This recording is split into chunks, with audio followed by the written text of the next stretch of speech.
Lord, alam kong hindi mo ako iniwan sa mga problema ko. Lord, salamat sa pagsama mo sa akin sa maghapong ito. Alam ko po, Lord, na hinding-hindi ako mabibigo. Hinding-hindi ako maiiwan mag-isa.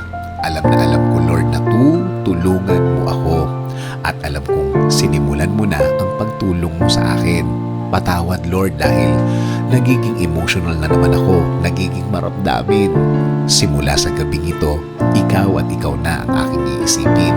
Ikaw at ikaw ang iisipin kong magiging kakampi ko para malampasan ko ang sitwasyong ito. Bigyan mo ko ulit ng guidance, Lord, tulad ng mga nakaraang panahon. Palakasin mo po ako ulit.